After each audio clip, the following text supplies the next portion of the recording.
Okay, so today we are going to be talking about indie music, or specifically within the college scene, um, as that's what I have more firsthand experience with, as I'll get to a bit later. But I wanted to touch base on a artist in particular, so I don't really want to be too harsh or anything, and maybe my opinion is way off, but that's the nice thing about opinions. They don't have to be the same as others. But anyway, so Jessica Jones, or I guess as a singer-songwriter, it's Jess Jones. According to her SoundCloud profile, she did major in voice and guitar and plays a couple other strings. I'm not going to bother sampling some songs here. I'll just leave a link to her SoundCloud below so you can go and check it out for yourself. If you're not a fan of the music and you still want to leave her comments, try to be nice about it. I don't really want to kill anyone's aspirations here. I know too well what that feels like. Moving on. Her voice is pretty decent. It's definitely something I can listen to. The instrumentation is decent as well. There's some good melodies, but the two together, maybe it's just not mixed well, because I have a hard time hearing her and the lyrics, or maybe the voice just isn't as powerful as it ought to be. But I kind of feel like overall it's just typical hipster stuff. And I usually use that term pretty negatively, but it's not meant to be a total condemnation of a person as a whole, just some of their work in this case.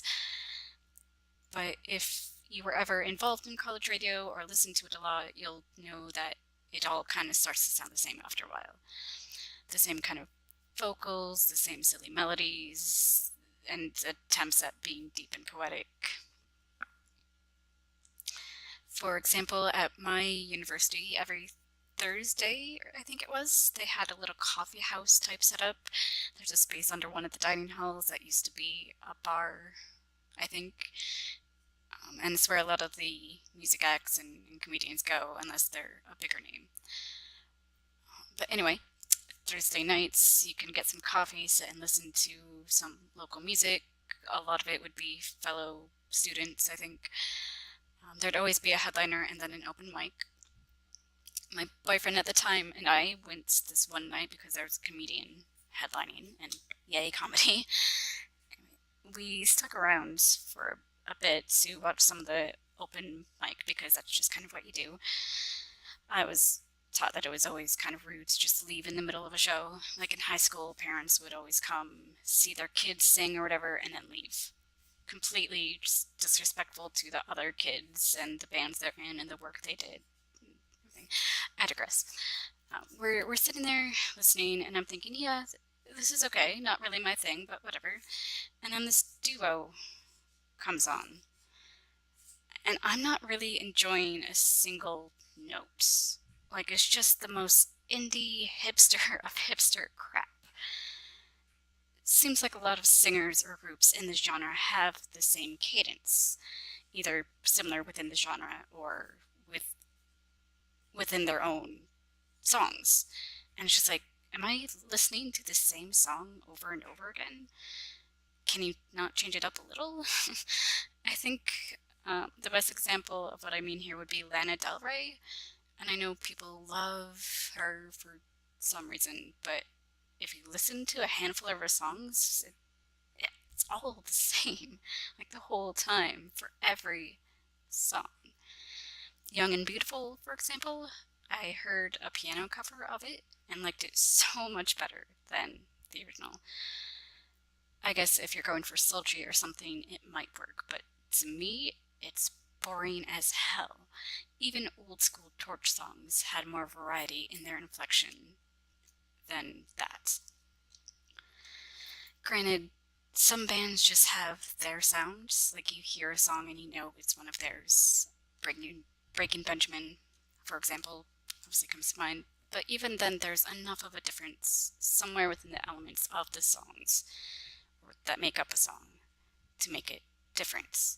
Whether it's their melody, the bass riffs, vocality, something.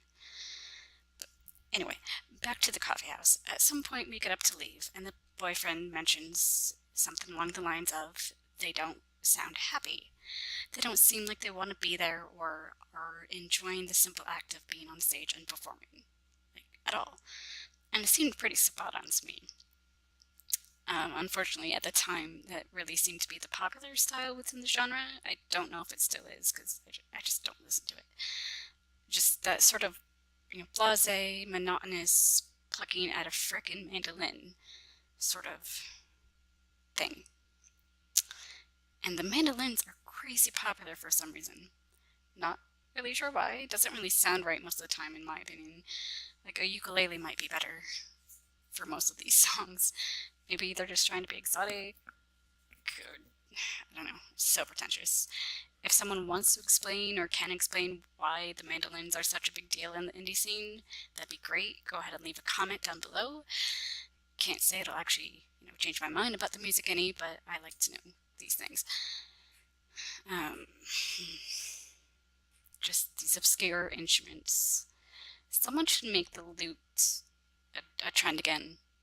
People start doing covers of modern songs on them. That'd be pretty cool. Or a lyre, or a friggin' harpsichord even.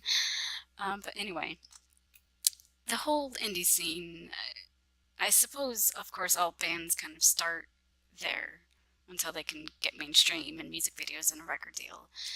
And there are some older indie style bands that I do like, such as The Shins or Decemberists or Death Cab for Cutie, but overall, I think people just try too hard. But that's just me. Anyways, thanks for listening.